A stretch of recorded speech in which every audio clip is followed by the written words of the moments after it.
Welcome to New View Advice, a safe place for you to ask your most vulnerable questions about life, relationships, healing, and so much more.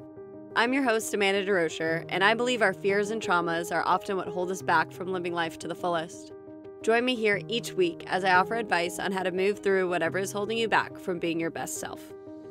Let's get started.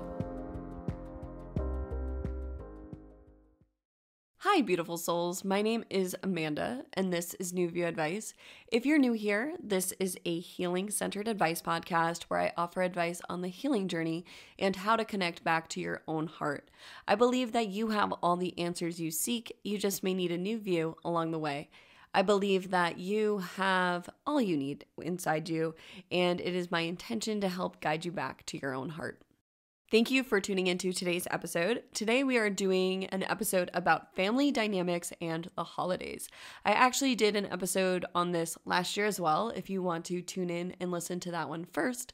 But either way, we're going to dive into how to heal from family dynamics and how to use the holiday time as a way to embrace self-love, healing, and how to navigate those family dynamics and patterns that we have been playing out for a very long time. For many of us, family is loving and can be some of the closest people in our life or the most triggering people in our life. And either way, our family is there to oftentimes offer us a chance for growth.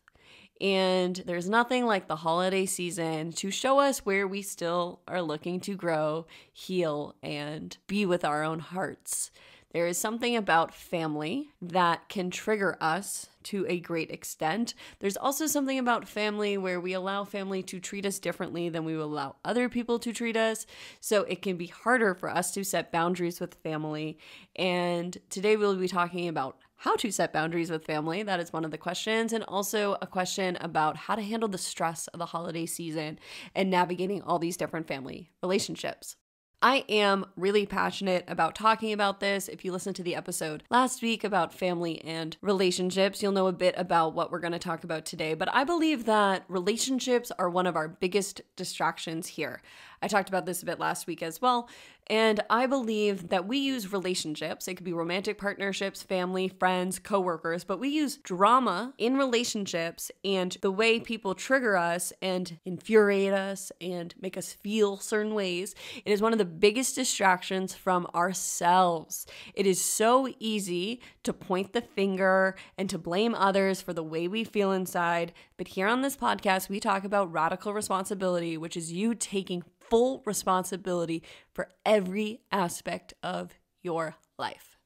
And why do we talk about that? Because that's what our hearts are asking us to do and what I have found personally to be the most healing thing for me, but also to bring me the most peace and freedom. When you choose to stop blaming others for your problems or blaming others for how their actions affect you and you start going within, you learn that everything you need truly is inside of you. You learn that there is nothing outside of you. That is a really tough pill to swallow in a world that is so external, in a world that seeks external validation, in a world of people always pointing the finger. Where is what you need? It is within you. It is within your heart. Your heart has the answer to all your next steps. You just have to start listening. And one of the places it can be hardest to listen to ourselves is with family. We can think it's so easy to fall back into those family patterns. Families create a lot of codependency. A lot of our codependency as a culture, as a community, the codependency we play out in our romantic relationships started in childhood. So many of us became codependent. And what I mean by codependent is changing ourselves in relationships. So becoming dependent on others, changing ourselves to fit other people's needs. I talk about codependency at the beginning of, I think, the relationship communication episode. Yes, so that'd be episode 35. I talk about codependency more, but we play out these codependent patterns, and many of them started in childhood. Many of the patterns we play out in our relationships also start in our family structures. Our codependency started in family, and many of the patterns we play out in relationships started in our family structures. And I talk about that a lot in the episodes about romantic relationships, is that many of the patterns we play out started in family and started with how our parents treated us, how our siblings treated us, how we were raised as children, how we experienced the world as children. So that is why families can still be so triggering for us. And it can be so hard for us to change these family patterns because oftentimes it takes that one person, which is often us, the ones healing, to change the pattern because no one else is going to change it because we're just playing out a pattern. And if people are unconscious, and many people are from families where everyone's unconscious, or some people are unconscious, you may be able to talk about healing and your growth and how you're changing with some people and not others. So it's going to take you changing the family dynamic and the patterns, setting those boundaries, sitting with your own heart, noticing where you're getting triggered. And it's going to take you choosing to, instead of react, respond differently. So we're going to dive into family dynamics today. As I mentioned, I love this topic. I think that relationships are one of our greatest teachers. And I say that all the time in the romantic relationship episodes. But families, filled with the gold of healing, filled with the peace you're looking for. Every single one of your triggers has gold on the other end of it. And families are a mirror for us. They just show us where we still need to grow. There's like an expression, I don't know who said it, I apologize, that's like, if you think you're healed, go spend some time with your family. Family will always show you where you still need to grow, and they'll also show you your growth. You'll see the same patterns played out in how you no longer react, or how you're able to respond differently, or how you don't feel triggered anymore. You'll be able to see your own growth. So family is a beautiful opportunity for healing. So I just wanted to take a few minutes to talk about some of these patterns that are very common that play out in family structures, and then we're going to jump into 2 questions. So let's get started.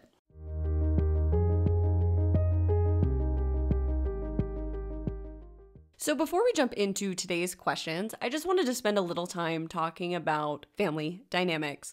So what do I mean by family dynamics, patterns, and how to navigate them? What I mean by family dynamics is that many of us fall into a role in our family structure. So if you think of your own family, you can probably think of the different roles that were played out. For example, in my family structure, I am the youngest. I have an older brother and I have 2 parents who are still together. And I can see the different patterns we played out within our family structure. So for me, I was considered the difficult one. And I can see where these difficult patterns originated from, but I was always considered difficult. So how the 3 members of my immediate family responded to me were often from a lens of she's so difficult. And then I internalized being difficult. My brother, on the other hand, was always the responsible one. So I can see how being the responsible one has played out in his life and how my parents have their own dynamics that have played out. And so by looking at these family dynamics, we can begin to bring subconscious patterning to the light. So for example, in my own life, being the difficult child, how that played out in so many different areas of my life, and how when I would go back into my family structure, how oftentimes before I began healing, I would fall back into patterns where people would call me difficult and I would take that on and that would continue playing out. Many times when we leave the family structure, so maybe it's leaving our hometown for the first time, maybe it's moving to a new state, maybe it's going to college, whatever that may be, it can be the first time we go back to family, which can be around the holidays, that we begin to see these patterns we were playing out. We can become aware of like, why do I only act like that at home? Or why does my mother elicit that reaction out of me, but no one else does? These are those opportunities that we can become aware of patterns we're playing out. But in order to heal, we want to become aware and then go deeper with it. Because so many people, I think, can be aware that, oh, when my mom's around, I can fall into old patterns. But we want to transmute those patterns. We want to move past those patterns. And what the holidays do for us is oftentimes, though they are a happy time and though we can love getting together with our family, we can fall into these patterns and then we can end up being self-critical of ourselves for falling into old patterns. But there's nothing to be critical of. It's really bringing that air of curiosity, that awareness to the patterns. Because it's so human to fall back into these patterns because everybody can begin playing their part. So as I mentioned, in my family structure, I was difficult, my brother was responsible, my mom was the caretaker, my father was the one who provided, right? So everybody can fall into these roles and we can't change these patterns until we become aware of these patterns. And oftentimes everybody will continue to play their role, but it takes one person changing for the pattern to change. And it's often going to be the one who's healing. So it's going to be you. And it can be incredibly difficult because other people may not want to change. But as we'll talk about in the boundaries question, by beginning to set these boundaries, people may still act in those patterns with other people, but they will change with you, because when you stop tolerating certain behavior, or when you start setting your boundaries, or when you stop showing up in a certain way, people have to change. So again, they may not change entirely, but they may change with you. For example, if you have a gossipy family and they gossip about other family members and you say, I no longer gossip. Please don't talk about other people with me. I'm not interested. This may throw somebody off, and you may need to set that boundary a few times, but that will change and they will no longer gossip with you. It does not mean your family is going to stop gossiping, but they will stop gossiping with you, which allowed you to change the pattern, and that's all that really matters for you. It's not your responsibility to change others. That's oftentimes what can happen too in family dynamics. We're like, if only my father did this, or only my mother did this, or if my brother would just do this, or my sister would just do that. No. You can't change others. It's the truth. We can only change ourselves. But if you change yourself within these family dynamics, within these family patterns, within these family roles you have taken on, these relationships will begin to change. And then you will be able to be a new person within the family structure. Also, what I do want to add to this is if people in your family really can't respect your boundaries, if they really become abusive or they have always been abusive, it's also okay to cut off family members. I am a believer that families are one of our biggest opportunities for growth, but not everybody is meant to stay in your life forever. If you have abusive family members, you know what is best for you, and the pattern you may need to set is not seeing your family for a little bit. That is going to be a decision that you and your heart make. It is not an easy decision to cut family members out, but I do want to honor anybody who has had to make that decision for their own heart, or who will be making that decision this holiday season. I believe that you know what's best for you. I believe that your own heart is always guiding you. And I believe that many family members within this society, within this culture, within this world are abusive towards their family. And you do not need to tolerate abusive behavior. Now, many people are unconscious, and many people can change, especially if we change, we give other people the opportunity to change. But if you have somebody who abuses you physically, emotionally, sexually, I just want you to know I honor whatever decision you make about your relationship with your family, because I know it is never easy to cut out family members. I know how much abuse you must experience before you choose to cut out family members. And I just want to honor that experience here in this space as well. This is a safe space for everybody in every experience. There is no judgment here. Today we will be talking about working through these family dynamics, but I just wanted to take a moment to honor that not everybody has that choice, and that is not the best choice for everyone. So I just wanted to take a minute with that here in this space. So that's a bit about family dynamics. A few common dynamics are being the responsible one, being the rebellious one, being the difficult one, being the overachiever, being the high achiever, being the perfect one. If you've seen the movie Encanto on Disney, it goes into family structures, I believe, and family dynamics. Each child had a role they played in the family structure, and how those patterns and those roles and those expectations they took on were extremely difficult for them to hold. So then the whole family structure had to change. If you watch that movie, it really can show you family dynamics in a very Disney way. But yeah, there's just so many different dynamics you can take on. The peacemaker is a very common one. That one can lead to a lot of codependency, because you're the one who is always taught to make the peace, so you're always changing yourself within the family structure to be the easygoing one. The athletic one, the masculine one, the really feminine one, the emotional one. Oh, that is a huge common role in families. I know I was that one in my family, and I've talked to a lot of women who have played out that one as well, being the emotional one, and how everybody looked down on being the emotional one within the family structure. A lot of us empaths can be punished and ridiculed and even abused for being the emotional one. Oh, being the baby is another role, and that one can be continued to play out, which can be really unhealthy. The role of being the baby within the family structure, even into adulthood. So there's so many different roles. It's going to be up to you to look at your own family structure.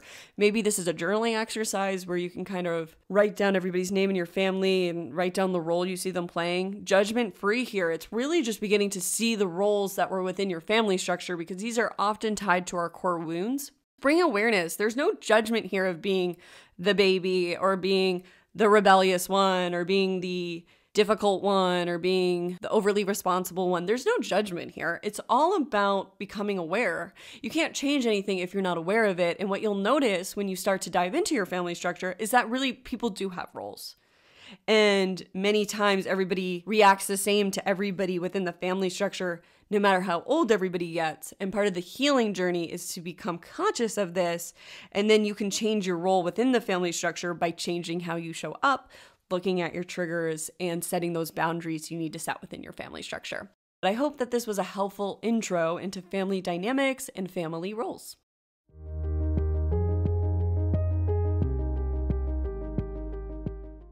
How do I begin setting boundaries with my family and not saying yes to all my parents' expectations? Thank you for this question. This is a question I received on Instagram, so it's a shorter question without a lot of backstory, but I think that this is a great question and I absolutely love it. And I think it's a great question for us to talk today, especially around the holiday season, because I think that setting boundaries with our families around the holidays can be really difficult for a lot of us. And I also love that this question talks about expectations, because this is something I was moving through this year as well. I talked about it in my 10 lessons I learned in my 30th year episode. But living up to our family's expectations, or living with our family's expectations, is a real thing. And learning to let these go can be difficult, but it's also important for our healing journey. So I just want to say thank you for this question. And I think so many people can relate to this question. Okay, so my first piece of advice for you is to talk about the importance of prioritizing yourself.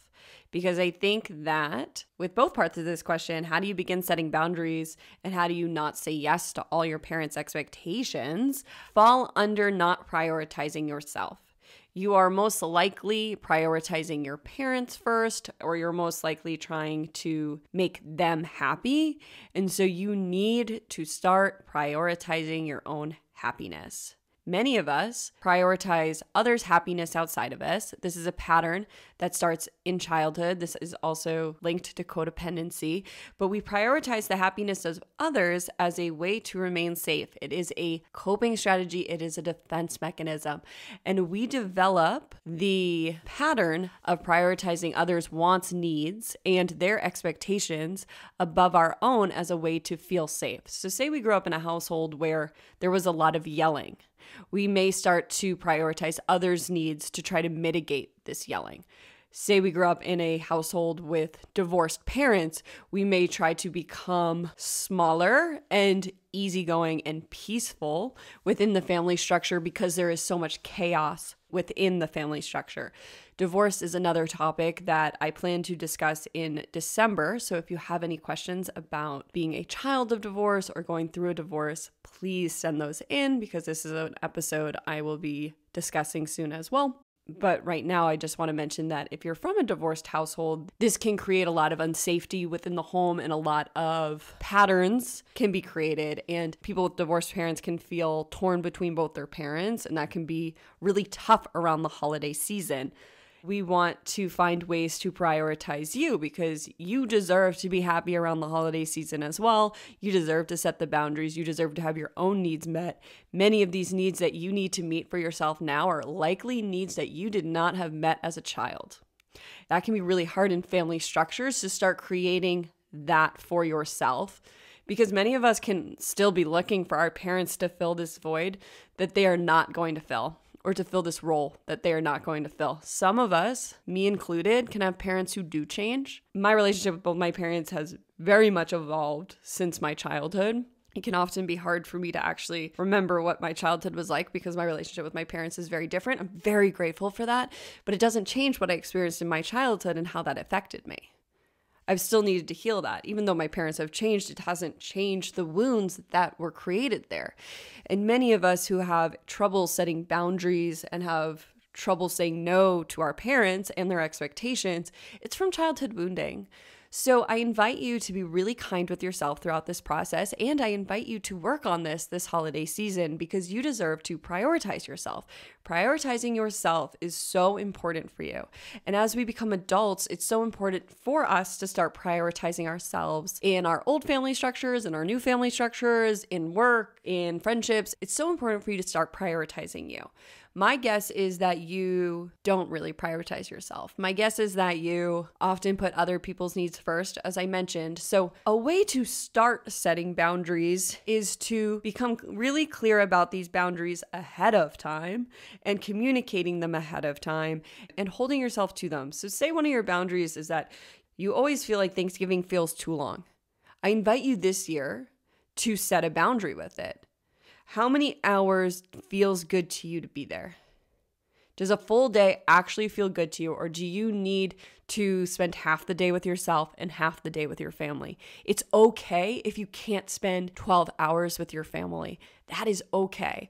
Many of us travel for the holidays, so we feel forced to spend the whole day with our families, or we go back home and we live in our parents' houses for the holidays. So it creates these patterns we're not used to. A lot of us are used to a lot more alone time and a lot more space, and we can be thrown right back into these family roles and these family dynamics when we spend the night with our family when we're in the same household. So if that's the case for you, then I invite you to create those boundaries, if it's a time boundary, with creating spaces in the day for just yourself. Spending that time in the morning in your room by yourself, going out to breakfast, going on walks by yourself, prioritizing yourself. If you're somebody who exercises, getting that exercise in still. It can be so hard to not do our normal routine when holiday time comes, but I invite you to continue to do that self-care. And if you aren't really into self-care, I invite you to start exploring self-care. Self-care is giving ourselves what we need at every given moment. So it's in the moment knowing what you need. And sometimes it's helpful to plan self-care, especially if self-care is hard for us, because it takes time to know exactly what you need in the moment, because that's a real connection with self. And so many of us are disconnected from self. So you want to prioritize self-care. That's going to help you. So that's an example of a way you could start setting time boundaries, is to plan them ahead of time. So maybe another boundary you have to set is that your family gives you unsolicited advice, and you need to set a boundary that you're not looking for advice on your life. This is very common. I've noticed this recently in my own life, that I'm just looking for people to listen to me, and everybody just keeps offering me advice. And I always find it funny that I'm somebody with an advice podcast, but I really don't like unsolicited advice. I don't agree with it. I think it's a bad pattern we're in as people to always try and fix one another.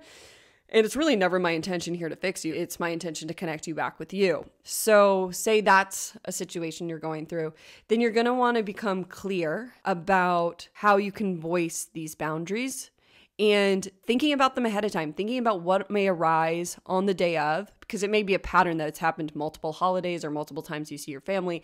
What may arise and how you can communicate clearly, because boundaries are most effective when we can communicate them clearly and when we stick to them ourselves. People outside of us may challenge our boundaries we set. They want to see if they can push our boundary. So it's up to us to really hold firm in our boundaries. And that's also a lesson to self. It shows ourselves that we can trust ourselves if we don't get wishy-washy with our boundaries. It's important that when we set boundaries to hold those boundaries, because it's a form of self-love. It's a form of self-care. So many family structures are filled with those codependent patterns and filled with those family roles I talked about that aren't always healthy, especially in adulthood. So it's important to create boundaries, because your family doesn't deserve access to every part of you. They shouldn't necessarily be giving you advice. So many of us learn when we become adults that our parents don't have the answers for everything, and that what we're navigating right now are things that they didn't always navigate. I know that I've talked to a lot of younger people, I guess you would say Gen Zers, who are navigating a lot that a lot of other people didn't have to navigate, with social media, with what's going on in school systems, with how divisive this country is for those of us listening in America. And you can't always go to your parents for advice on everything, but so many parents are going to continue to offer advice. So you want to become clear on what you're looking for advice. Part of setting boundaries is really respecting yourself and respecting your own energy, respecting your time, and respecting your own heart's wishes. So sometimes our boundaries are harsher than other times. Sometimes our boundaries will change, but sometimes we need to set really harsh boundaries, or what appear harsh to other people, really non-negotiable boundaries, because our own heart needs that. So on the healing journey, I have found that sometimes at the beginning, our boundaries need to be really harsh, because we really need to protect our energy while we're healing, and especially when we're moving through vulnerable stages. changes. It's okay to set boundaries and change them later. You just have to give yourself what you need in each moment. Setting boundaries is a way to let your heart know and your body know that you're safe. Because oftentimes in family dynamics, those childhood wounds are triggered, and those wounds are often connected to not feeling safe in our childhood. And by setting boundaries, you are creating safety within yourself to move through the healing that is arising. And that boundary will last as long as it needs to last. It could be forever, it could be a short amount of time, but you need to allow yourself what you need, and it's okay. It's okay if you need to set a boundary with your time, with your energy. It's okay if this year you can't go home for the holidays, or you need to spend Thanksgiving with just your partner. It's okay. You know what's best for you, and you know what you can handle this year. And sometimes we feel an obligation towards family. There's been this obligation created throughout history. I feel like this has lasted for a very long time. And the truth is, you do not need to give anyone your time and energy who does not respect you, who does not honor you, and where it's not an equal energetic exchange. But sometimes as we're healing, especially when we're healing, we're becoming very aware of our childhood wounds, and we're becoming very aware of what we experienced. And sometimes it's too hard to see our families, and it can be okay to set that boundary and have it be a shorter amount of time or have it be a longer amount of time. But it's all about respecting yourself, because you are worthy of your needs, and you are worthy of being in a room of people who respect you, a room of people who see you. Because sometimes with families, we aren't seen for who we are today. We're seen as that child self. We're seen as that role we played in the family structure. So it can be really hard to be around because we're being asked to fall back into old patterns. And if we don't set those boundaries, then we're not usually able to be seen in a new way if we just fall back into old patterns. So by beginning to set boundaries, you're inviting people to see you in a new way. I honestly believe that setting boundaries is a love for yourself and also a love for others, because other people who especially aren't on the healing journey aren't going to change unless we invite them to change with us. So you're giving them an opportunity to see you in a new light and to see your healing and your growth by setting boundaries. I invite you to really sit with yourself this holiday season. And what are the triggers that usually happen around the holidays? Why do you feel obligated to say yes to all your parents' expectations? I invite you to journal and reflect on if you're prioritizing yourself this holiday season. Do you find the holidays to be an enjoyable time with your family? Or are they a stressful time with your family? I invite you to dive into what it feels like to be with your family, what these expectations are that you feel like are being put on you, and how you can communicate that these are not working for you. Those are boundaries. It would be a boundary to say no to your family and to communicate that no. So I have an episode about relationship communication, and I think this episode, when I go into the communication, can also help with communicating with family, but communicating the I feel statements, communicating calmly. So if you have a lot of feelings when you talk to, say, your mother, if she brings out anger or frustration in you, spend time feeling those feelings ahead of time so that you can communicate clearly. Because people really can't hear us when we fall into too many emotions. It's very unfortunate, but it takes somebody who's done a lot of healing work and sat with their own feelings to be able to sit with others who have a lot of feelings. And unfortunately, that's not most of humanity. So I invite you to become clear about what you're trying to communicate and to let yourself off the hook this holiday season.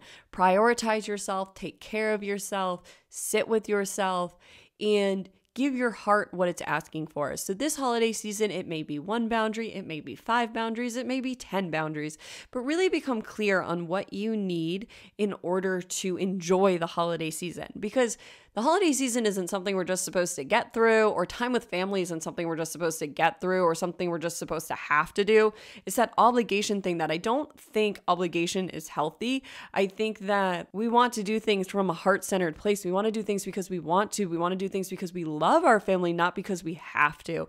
And for you, it may be just switching the mindset of, I get to do this, I choose to do this, rather than feeling like a victim, I have to do this. Or it might be recognizing that you're doing too much, or you're doing things you don't like, or you're doing things that are expected of you, but are not what your heart is asking. And if that's the case, it's yes, communicating these boundaries, setting clear boundaries with your family. And this has been a long answer, but my advice for setting clear boundaries is 1, to get really clear on the boundaries you are setting. 2, to communicate these boundaries clearly and effectively. How you are going to do that is allowing yourself to feel these feelings first, to use I statements, so bringing it back to yourself. You don't want somebody to feel like you're attacking them. You always make me do this. You want to say, I feel like I have too much on my plate right now, rather than you're always asking me to do too much. Bringing it back to the I statement, people can hear those a lot better.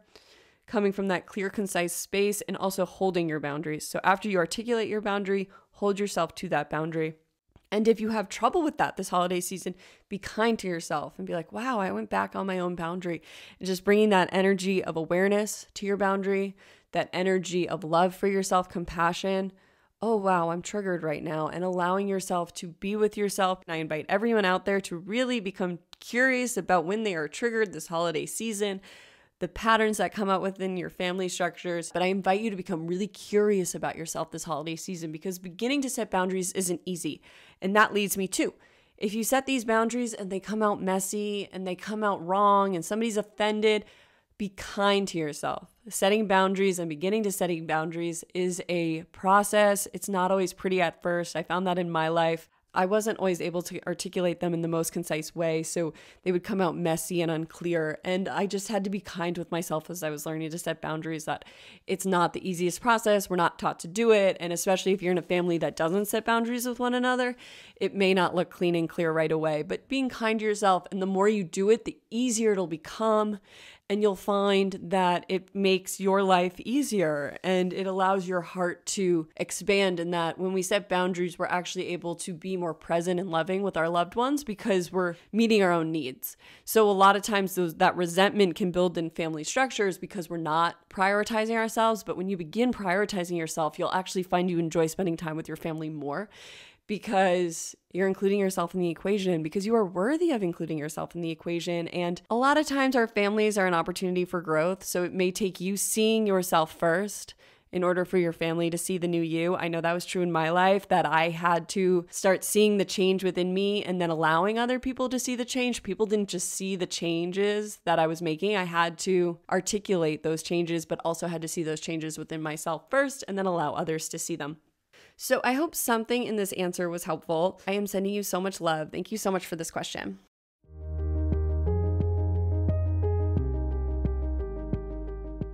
I find the holidays to be the most stressful time of year for me. I feel pulled in a million different directions and always dread going home for the holidays. I love my family, but I'm always so happy to leave by the end of the week. I never feel like I get to do anything I want. Any advice on how to prioritize myself during this time? Thank you so much for this question.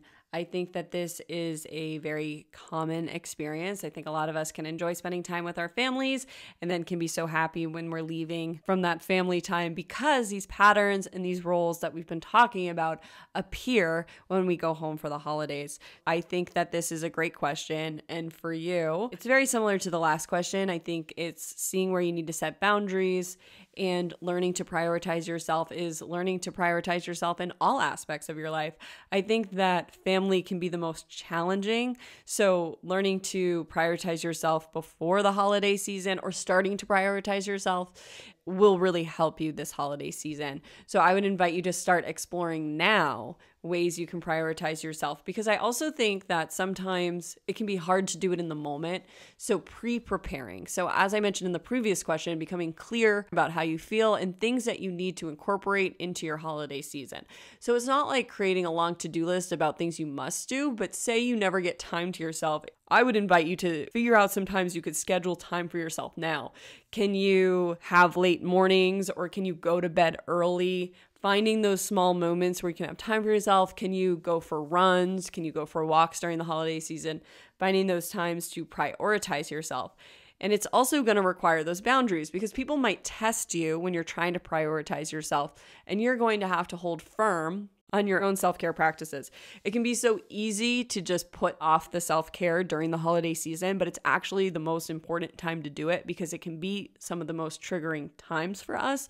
Because as I mentioned, families can be really triggering because they trigger those core wounds. They trigger those childhood wounds, those childhood patterns, which oftentimes triggers a sense of unsafety, a sense of feeling unseen, a sense of feeling unloved, a sense of feeling unworthy, a sense of feeling like you're not good enough, a sense of feeling compared to your other siblings, or torn between parents, or it can trigger that unsafety if you have parents who argue, or if you're in a household where your parents are divorced, feeling torn between those parents still. It can trigger those childhood wounds if we haven't sat with our own hearts.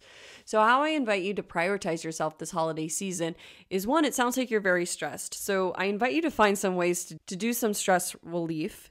And I invite you to not add more things to your to-do list, but to find ways in your everyday life now that can become more intentional. One thing I talked about in my healing circle recently was incorporating grounding practices. So when we become stressed, we often start to leave our bodies. We aren't grounded within our body. Our energy starts to go up is the visual I'm seeing. And we kind of can rest above the top of our head and in the top half of our body, in the mind of our body, rather than in the body. And some ways you can ground are really to connect with nature. You don't even have to do it for that long. Recently, I've been going to a mountain nearby for 10 to 15 minutes a day. I just go walk near it. I'm trying to add it to my everyday life rather than making it another thing I have to do. I'm just throwing it into my day when I'm driving home and I drive past it. I just pull in, I spend some time in nature, and then I go home. I'm not making it a thing. So that's one way you could do it. Another way would be to incorporate breathing into your life. And again, I think breathwork classes are amazing if you have time for it, or you can start finding breathwork near you. But even just in your everyday life, starting to do a breathing exercise like box breathing, which is one I've found really helpful in my own life, where it's where you breathe in for 4, hold for 4, breathe out for 4, hold for 4. You're creating a box with your breath. And this can help you to ground. But if you're really stressed, you're going to want to find ways to become less stressed, because you're going to get clarity when you de-stress. You're not going to get any of the clarity from that stressed place, because that's your body's way of communicating too much is going on. So to me, the first step for you will be finding ways to de-stress this holiday season. And if you find the holiday season to be really stressful, I invite you to prioritize the self-care, prioritize taking baths, prioritize doing yoga, prioritize watching holiday movies, prioritize whatever is good for you, whatever feels relaxing for you. It could be naps. It could be taking more off your plate. If you have too much on your plate, you may need to communicate to your family that you can't do as much this year. I'm not sure what it is about this year that pulls you in a million different directions, but it's really getting clear on what can you take off your plate, because you deserve to be relaxed. You deserve not to feel pulled in a million directions. And another way you're going to do this is by setting those boundaries. It's not always easiest, especially for people who always keep busy or always take more and more on their plate, or who do a lot. You're going to want to start doing less, and you're going to have to set the boundaries about what you can and can't do. And this may surprise people. If you're somebody who's never set boundaries before, they may be like, what? But you always do this. And you're just going to have to communicate what you can and can't do. And how you're going to get clear on that is by connecting back to yourself, by sitting with your own heart, by meditating, by journaling, by in the car talking to yourself. Turn off the music, sit in that silence, and talk to yourself. What is your heart trying to tell you? Your heart knows exactly what you can and can't do, what you should keep on your plate, what you should take off, what you need. And so in order to prioritize yourself, you're going to want to prioritize connecting to your heart. And when we're stressed, it can be really hard to hear our hearts. The mind is a lot louder because we're not really in our bodies, as I mentioned. So finding ways to ground, nature, breathing, noticing your surroundings is a great grounding practice. What does it feel like in the chair I'm in? What colors do I see right now? What do I hear? What can I smell? What can I taste? And the more you do that, the more you'll drop into your body. Your energy will shift, and you'll be able to become more clear on what you need right now. And I also want to voice in this episode that you're allowed to change your mind. So you may agree to something that you can't do later, or you may be at Christmas or Hanukkah or Thanksgiving, and you may realize you need to set a boundary in that moment. Allow yourself that. You may have to change your mind. It's okay to change your mind. We're in a society that teaches us we're not allowed to change our minds. You are allowed to change your mind. You're allowed to change your mind. If you feel one way 1 minute and you feel different the next, that's okay. That's okay. You're going to have to be the one to speak up for yourself, though. So how do you prioritize yourself? It's starting with self-care, prioritizing yourself. It's making the time. It's looking at that to-do list and putting number 1, what do I need today? putting yourself on that list every day, if it's 10, 15 minutes a day, it's putting yourself first is how you're going to prioritize yourself. It's making sure that every day you're doing something for you, because the more you include yourself in your to-do list or in your schedule or in your own life, the more prioritized you will feel and the more clear you will be about everything else you can do. Because what I also truly believe is that we can only give to others as much as we give to ourselves. And if we don't do that, then resentment starts to build. So the more you give to yourself, the more you'll actually be able to give to others. For example, I'm only able to do this podcast because I prioritize myself to an extreme extent. I am always my number one priority. I really protect my energy. I am very conscious about who I allow into my space and who needs to leave. I'm very conscious of my time. I'm very conscious of my life, and I'm very intentional with my time. And that's a way you begin to prioritize yourself, is becoming intentional about where is your time going? Where is your energy going? So many people just move through the motions all the time. They're not living with intention. A way you can begin to prioritize yourself is by bringing intention into your life, becoming intentional with each moment. Becoming intentional about what you need. Say you spend a lot of time in the car. How can you become intentional with that time? Is there a self-help book you can listen to? Can you talk to yourself? Is there someone you can call who you feel good every time you guys catch up?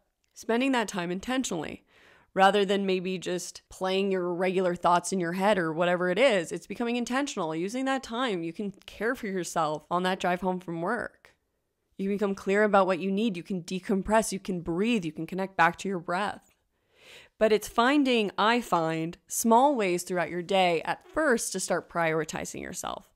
Because self-care isn't just taking baths. I suggest it all the time because I love taking baths and I think it's a great way to unwind, because I just find that it's a way to just be with ourselves. But I don't think that's the only thing self-care is. I think self-care is becoming intentional with your time and prioritizing yourself and giving yourself what you need in every given moment, which is why it's okay if you change your mind. Self-care has become this thing that we talk about, but the reason self-care is so important is because I believe it's a foundation for connecting back with yourself. If you're not taking care of yourself, how can you look at your patterns, triggers, and family dynamics?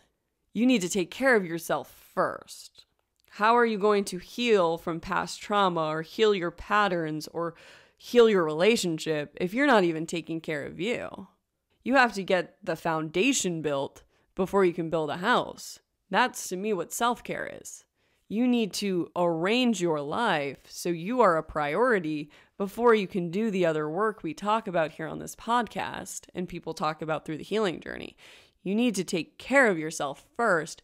And so many of us are disconnected from ourselves, or we prioritize others, or we're constantly checking out that we don't even have that foundation down.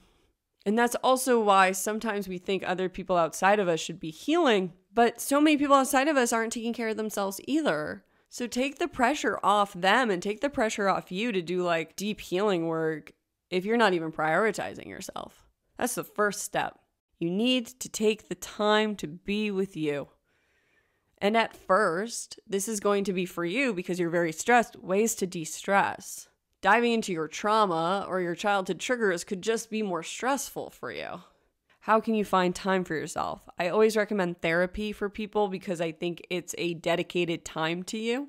So finding a space may be helpful for you if you're very stressed and you don't prioritize yourself. I understand therapy costs money. I understand it's not an option for everybody, but I do like to mention that finding a support group or finding therapy or finding a place maybe you can go once a week, having a hobby or getting a group of friends who meet once a week, having a time to yourself, if you don't already have that, could be really, really helpful for you. So I mention all that because it's going to require you starting to prioritize yourself now before you'll be able to do it within your family structure. So that's why I want you to start thinking about it now before you go home for the holidays, before you spend that week with your family, as you mentioned, is starting to prioritize yourself now will help you to do it then. Because oftentimes it's in those moments that are the hardest, we expect ourselves to do the self-care, but truly it's building the pattern now and building that priority for yourself now will help you in the tough moments to be able to pull on that tool that you've already built.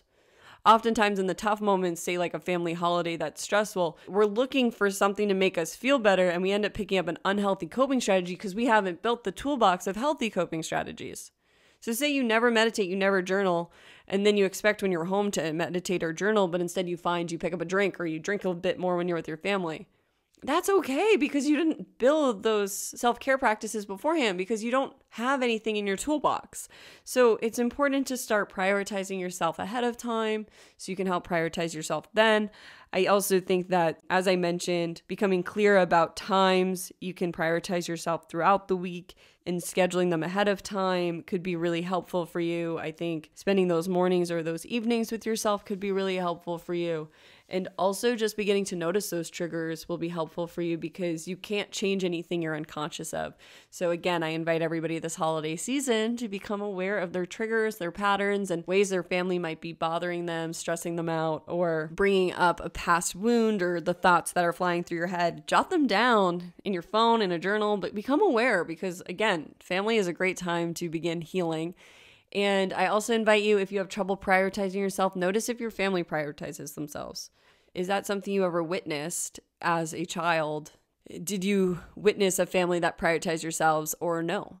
That's another thing that can be helpful along the healing journey. So I hope something in this answer was helpful, but I invite you to really prioritize yourself. You deserve to prioritize yourself. You deserve to put yourself first this holiday season, because you're the only one who's going to put you first. It's true for all of us. We all have to put ourselves first.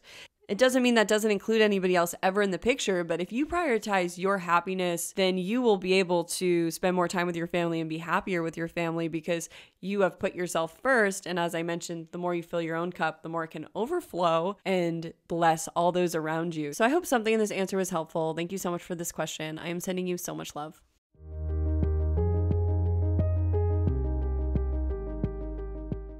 Thank you for tuning in to another episode of New View Advice. As always, I am so grateful to have these conversations with you each week. If you haven't already, I invite you to leave a rating and review for the podcast if you found it to be helpful along your own healing journey. Leaving a rating and review is a great way to support the podcast, as well as let others know that this is a safe space to have vulnerable conversations and to ask their most vulnerable questions. So if you have an iPhone, I invite you to open the Apple Podcast app and to look up the New View Advice page, scroll to the bottom, leave a 5-star rating and a review. As always, I am so grateful for everyone who leaves reviews. It really is so helpful for the podcast. Thank you so much for listening to another episode of New View Advice. As always, I am so grateful for everyone who tunes into each and every episode. I hope I was able to offer you a new view on whatever you may be going through. Sending you all my love. See you next time.